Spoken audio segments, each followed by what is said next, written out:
अस्सलाम वालेकुम। आपको अब्दुल खालिक की अदबी डेरा पर खुश आमदीद। आज नाम रोज़ भी गज़ा पार इसराइल की तरफ से मुसलसल बमबारी जारी है।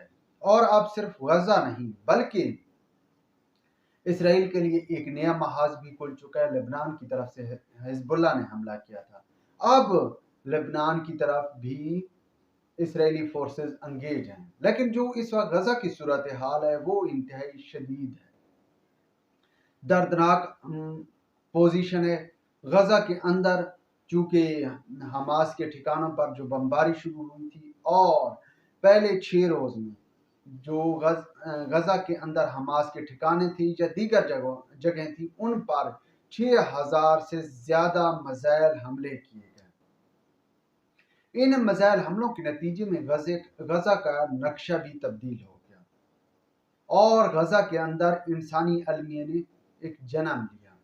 अब इस हवाले से इसराइल की तरफ से ये कहा गया कि जनाब गजा के शहरी जो है वो गजा छोड़कर चले जाएं, और एक दो रोज पहले गजा के शहरियों को 24 घंटों का अल्टीमेटम भी दिया गया कि आप जो है गजा छोड़ दें, क्योंकि इसराइली फौज गजा के जो बॉर्डर है उस पर उन्होंने बाकायदा तौर पर तैयारी शुरू कर दी थी और गजा के अंदर ऑपरेशन यानी कि ज़मीनी ऑपरेशन शुरू करने का उनका प्रोग्राम था। खैर, अभी तक जो ज़मीनी ऑपरेशन है वो फिल वक्त स्टार्ट नहीं हुआ। हाँ, टारगेटेड ऑपरेशन हो रहा है और इसराइल की तरफ से शदीद तरीन बमबारी हो रही है। एक तो भाई एक नेचुरल सी बात है कि जिस तरह इसराइल पर हमला किया गया था, इसराइल खुद शौक में था कि ये क्या हो गया मेरे साथ। एक दो रोज तो शौक में था और उसी शौक के ही नतीजे में इसराइल की तरफ से वो तमाम इकदाम उठाए गए जो कि तमाम जंगी कवानीन या आलमी कवानीन के खिलाफ थे या खिलाफ है, और अभी तक वही इसराइल ने सिलसिला शुरू किया हुआ है। खैर, इस वक्त जो गजा की पोजीशन है, गजा में अब भाई ना कोई इमारत बची है ना कोई काफिला बचा है।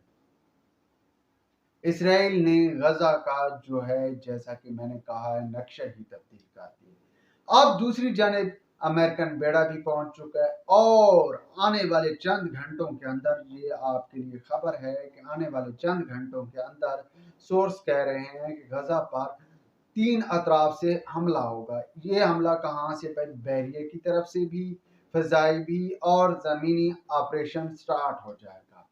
और जहां तक जो है वो दूसरी जानिब लबनान का बॉर्डर है, लबनान के अंदर भी बाकायदा तौर पर इसराइल अपना ऑपरेशन स्टार्ट करने लगा है और वहाँ पर हिजबुल्लाह की तरफ से रॉकेट या मिसाइल फायर किए जा रहे थे।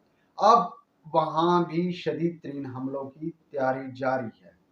दूसरी जानिब मिस्र की जो पोजीशन है, चूंकि गजा का जो राब्ता है वो मिस्र के साथ है, रफा बॉर्डर की वजह से काफ़ी ज़्यादा मिस्र पर भी दबाव है, ख़ुसूसन मुस्लिम दुनिया की तरफ से कि भाई मिस्र जो है वो अपना किरदार अदा करके वहाँ तक इंसानी हकूक़ की खातिर जो है वहाँ पर तमाम जो फलाई तंजीमें या दीगर लोग हैं जो गजा के शहरियों तक इमदाद लेकर जाना चाहते हैं, वो इसराइल को कहें कि वो रास्ता दे।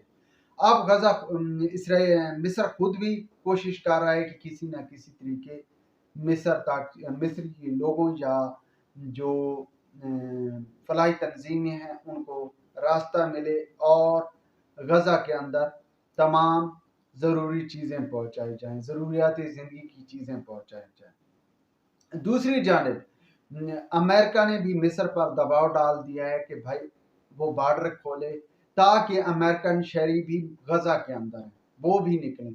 और भी कहा जा रहा है कि बहुत से ममालिक के शहरी जो हैं वो गजा के अंदर हैं और उन ममालिक की तरफ से भी दबाव डाला जा रहा है।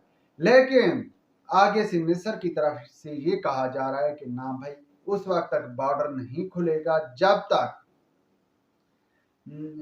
जो है वो इंसानी हकूक़ की तंजीमों या फलाई तंजीमों को गजा तक रसाई नहीं दी जाएगी। जो इसराइल ने راستے بند کر رکھیں یا جو محاصرہ کر رکھا ہے اس میں نرمی نہیں کی جائے گی تو مصر کسی صورت بارڈر نہیں کھولے گا۔ اب مصر کی یہاں پر کچھ اپنی بھی مجبوریاں ہیں، کیونکہ بھائی مصر نہیں چاہتا کہ ایک بڑی تعداد اس کے ملک میں مہاجرین کی صورت میں آ جائے۔ اب ہر کوئی تو پاکستان کی طرح نہیں ہوتا، جیسے کہ ابھی تک پاکستان نے افغانیوں کو بوجھ اٹھا کے رکھا ہوا ہے۔ افغان آفیشل کی طرف سے یہ بھی کہا جا رہا ہے کہ ان کی کرنسی گروتھ کر رہی ہے، وہاں جو ہے وہ بہت امن و امان ہے، مسائل حل ہو چکے ہیں، لیکن اس کے باوجود پاکستان نے افغانیوں کا بوجھ اٹھا رکھا ہے اور افغانی واپس جانے کو تیار نہیں۔ تو ایسے ہی ہر ملک کے ساتھ یہ مسئلہ ہوتا ہے کہ بھائی اگر کل کلاں کو ان کو راستہ دیا جائے تو یہ یہاں پر آ کر نہ بس جائیں، یہ یہاں کی مقامی آبادی کو خراب نہ کریں، اس لیے بھی مصر نے رابطہ بند کیا ہوا ہے۔ یہ بھی مصر کی، چونکہ مصر کے ساتھ جو پہلے ایسا ہو چکا ہے اور مہاجرین وہاں پر آ کر بسے ہیں، اور پھر چونکہ مقامی کمیونٹی میں جب آتے ہیں تو باہر سے آنے والے لوگوں کے اپنے رسم و رواج ہوتے ہیں، اپنی چیزیں ہوتی ہیں، جبکہ مقامیوں کی اپنی ہوتی ہیں، وہ دونوں میں کلیشز پیدا ہوتے ہیں، جس کی وجہ سے امن و امان کی صورتحال میں بگاڑ پیدا ہوتے ہیں۔ تو اس حوالے سے مصر کافی زیادہ کانشیس ہے اور مصر نے یہ شرائط رکھی ہوئی ہے۔ مصر مہاجرین کو لینے سے انکاری ہے، جبکہ مصر یہ کہہ رہا ہے کہ وہاں تک جو ہے وہ غذائی ضروریات کی جو قلت ہے یا دیگر جو فلاحی تنظیمیں سامان لے کر جانا چاہتی ہیں ان کا راستہ مہیا کیا جائے، لیکن غزہ کی صورتحال بھائی بہت زیادہ خراب ہو چکی ہے۔ غزہ کے اندر جو اس وقت صرف دھواں ہے اور تباہی اور کی کھنڈرات موجود ہیں۔ فی الوقت اتنے ہی کافی۔ ولاگ کے بارے میں اپنی رائے سے ضرور آگاہ کیجیے گا۔ خدا حافظ۔